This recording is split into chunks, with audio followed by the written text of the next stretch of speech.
Yane segolongane ini Aida Ani.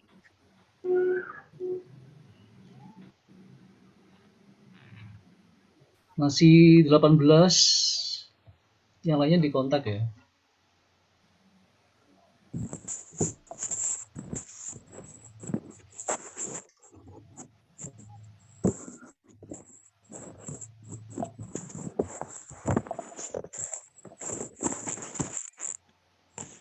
Wes.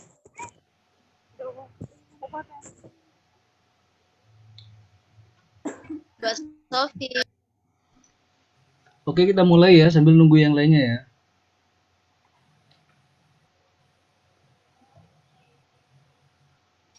Iya, Pak. Oke, assalamualaikum warahmatullahi wabarakatuh. Waalaikumsalam warahmatullahi wabarakatuh. Selamat pagi dan salam sejahtera bagi semuanya. Bagaimana kabarnya di pagi hari ini? Baik ya? Alhamdulillah. Baik. Alhamdulillah. Oke. Pagi hari ini kita akan bahas di pertemuan kedua yaitu terkait dengan ruang lingkup studi ilmu ekonomi. Aku di kamu. Ya. Tapi sebelumnya saya akan resum dulu pertemuan kita yang pertama. Pertemuan pertama kemarin kan terkait dengan konsep dasar ya, prinsip dasar ilmu ekonomi.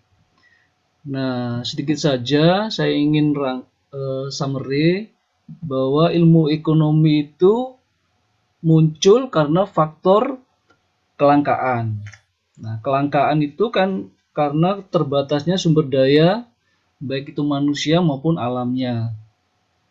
Nah, dari kelangkaan tersebut akhirnya ada yang namanya pilihan-pilihan. Nah, pilihan-pilihan itu yang harus diputuskan. Agar apa? Karena keinginan dan kebutuhan manusia itu kan tidak terbatas. Nah, sementara sumber daya yang ada tidak mungkin untuk memenuhi kebutuhan dan keinginan manusia yang tidak terbatas tersebut. Makanya dibuat suatu pilihan-pilihan. Nah, pilihan itu harus diputuskan agar nantinya menghasilkan hasil yang baik atau output yang optimal ya. Sekira itu resum yang pertemuan yang pertama kemarin, dan di kolom chat sudah saya lampirkan pertemuan pertama kemarin modulnya, sekalian juga ada rencana pembelajaran semester hingga 16 kali pertemuan kita nanti. Juga nanti di situ sudah saya linkkan juga link absensi ya. Jadi jangan lupa nanti yang hadir di sini untuk ngisi absensi. Sementara yang tidak hadir, mungkin nanti akan saya kasih tugas, nanti akan saya share di grup maba. Oke, kawan-kawan semua, mungkin durasi kita antara 1,5 jam sampai 2 jam ke depan ya. Kita mulai saja di pertemuan kedua ini dengan semoga agar pertemuan kita ini lancar. Mari kita bersama-sama membaca Bismillahirrahmanirrahim. Bismillahirrahmanirrahim. Oke, saya akan share dulu. Sifatnya teknis ya. Dalam ekonomi ada namanya alat ekonomi. Nah, alat ekonomi itu apa saja sih? Yang pertama adalah grafik dan kurva. Ada yang tahu grafik dan kurva? Udah ya. Kemudian selain grafik ada namanya alatnya itu adalah matematika. Matematika juga digunakan sebagai alat analisis ya. Yang pertama adalah grafik dan kurva. Oke. Oke, kita lanjut ya. Nah, oke. Dalam grafik ada dua sumbu. Pasti ini sudah tahu ini. Sumbu tegak itu biasanya dengan sumbu apa ya? Namanya sumbu apa sumbu tegak itu, kawan-kawan? Ada yang bisa bantu jawab? Sumbu tegak? Biasanya gini, bikin gini sumbu tegak itu ya. Sumbu vertikal itu biasanya dengan sumbu apa itu ya? Hurufnya huruf apa ya sumbu vertikal itu? Datar. Nah, sumbu yang vertikal, ayo. Dulu kalau mau bikin kurva atau grafik, ada namanya sumbu vertikal dan sumbu horizontal. Sumbu vertikal, sumbu apa? Kalau di huruf, diwakili dengan huruf apa ya? Diwakili dengan huruf Y. Y. Oke. Kalau sumbu datar diwakili dengan huruf, kalau sumbu tegak diwakili dengan huruf Y. Sumbu Y ya, sumbu tegak sumbu Y, kalau sumbu datar sumbu X. Oke ya. Oke, tiap sumbu menjelaskan nilai suatu variabel. Nah, pada titik 0 itu di antara sumbu X, sumbu Y.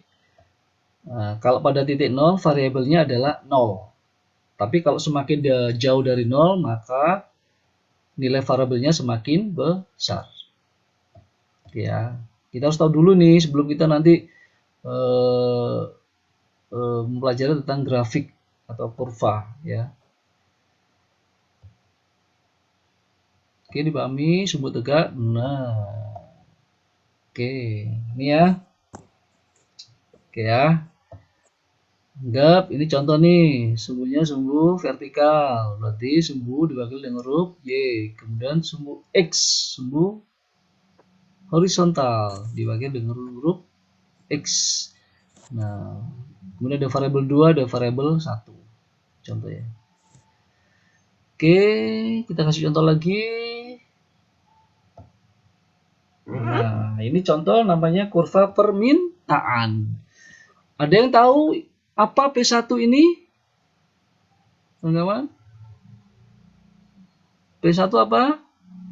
Bahasa Inggris? Price. Price. Oke, price pertama, price kedua, yang Q apa namanya?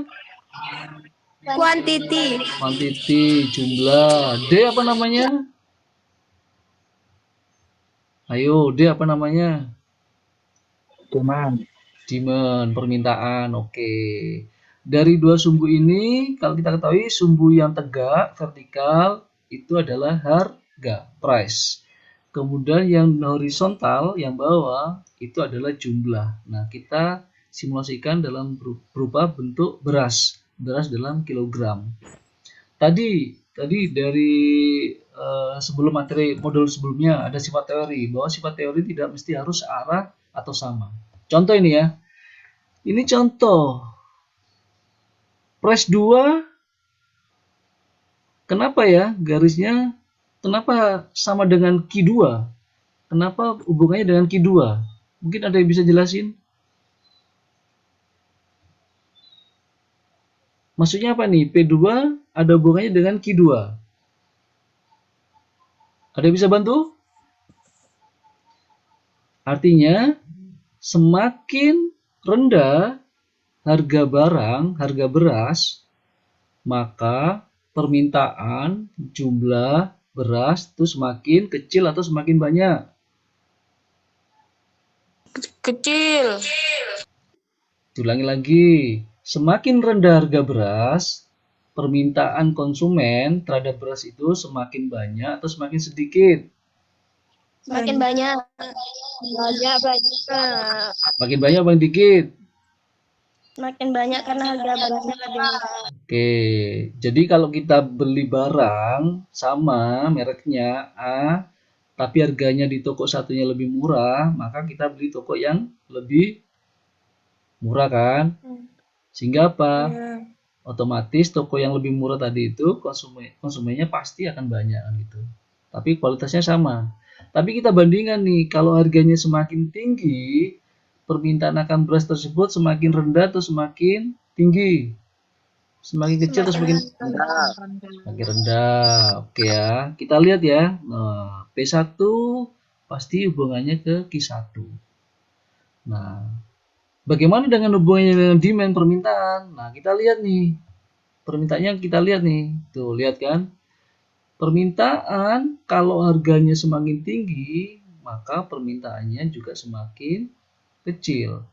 Tapi ketika harga semakin rendah, maka permintaannya semakin lebar, besar. Artinya titik variabelnya yang dari 0 tadi itu menjauh semakin besar ya. Bisa jadi, dan grafik demand pun tidak mesti harus seperti ini ya. Tidak harus mesti seperti ini, bisa jadi seperti ini. Agak sedikit tegak tapi miring, atau seperti ini ya. Tapi tidak lurus, miring ya. Artinya apa? Antara permintaan ya dengan jumlah itu mesti tidak searah ya. Kalau searah tidak mungkin ya. Atau mungkin gini, apakah mungkin bahwa harga semakin tinggi, permintaan juga semakin tinggi? Tidak. Tidak kan ya? Enggak, Pak. Harga semakin tinggi, permintaannya semakin tinggi. Rendah. Tidak kan? Semakin Tidak akan terjadi rendah. seperti itu. Artinya tidak searah.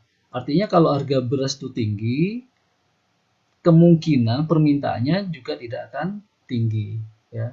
Itu prinsip dari permintaan ya. Tapi yang terjadi adalah ketika harga itu tinggi, maka permintaannya akan rendah atau kecil ya. Ketika kita beli barang di pasar, kita bisa lihat nih antara lapak 1 dengan lapak 2. Kita mau beli barang yang sama. Kemudian kita tanya di lapak 1, ternyata harganya ada selisih lebih murah 1.000 di lapak 2, maka pasti kita akan beli ke lapak yang 2 ya. Karena apa? Ya terkait dengan efisiensi keuangan ya. Nah, ini contoh ya, contoh dari kurva permintaan, dan insya Allah nanti kita akan bahas di bab ketiga. Sekarang sudah jam 9.48 ya. Dari sini sebelum saya akhiri, ada yang mau ditanyakan? Atau masih bingung ini tadi terkait dengan kurva permintaan? Kita harus pahami dulu ya. Nanti kalau sudah paham, kita akan bahas ke selanjutnya. Saya ulangi lagi ya. Dalam kurva ini ada 2 sumbu. Sumbu yang tegak adalah diwakili dengan harga, atau kalau huruf adalah Y. Kemudian sumbu yang datar itu adalah sumbu beras, atau kalau huruf diwakili dengan huruf X. Atau variabelnya, untuk variabel yang sumbu tegak itu ada P1 dan P2. Kemudian variabel dari sumbu datar ada Q1 dan Q2. Ya. Kemudian di situ ada namanya demand, permintaan. Nah, permintaan ini merupakan gambaran deskripsi dari kondisi konsumen ya. Ketika harga semakin tinggi, maka permintaan akan barang tersebut semakin kecil atau semakin rendah. Jika harga dari satu barang itu semakin rendah, maka permintaan akan barang tersebut akan semakin banyak, semakin besar. Dan ini adalah bentuk dari kurva permintaan ya. Jadi kita tarik sumbu ke sini ya. Contoh kalau yang D ini ya, kita tarik sumbu ke sini. Nah, saya yakin bahwa sumbunya tidak akan lurus, pasti akan begini ya. Karena apa? Semakin harganya, otomatis permintaannya semakin tinggi. Sama ini juga ya. Oke kawan-kawan semua, ketemu lagi di minggu depan ya, di bab ketiga. Dan hari ini saya mohon maaf jika dalam penjelasannya ada hal-hal yang kurang jelas atau membosankan, atau mungkin ada kata-kata yang kurang berkenan ya, atau kurang bisa ditangkap. Saya mohon maaf sekali lagi, dan saya ucapkan terima kasih atas partisipasinya di pagi hari ini di pertemuan kedua pengantar ilmu ekonomi mikro. Sekali lagi saya mohon maaf, kurang lebihnya. Wassalamualaikum warahmatullahi wabarakatuh. Waalaikumsalam warahmatullahi wabarakatuh.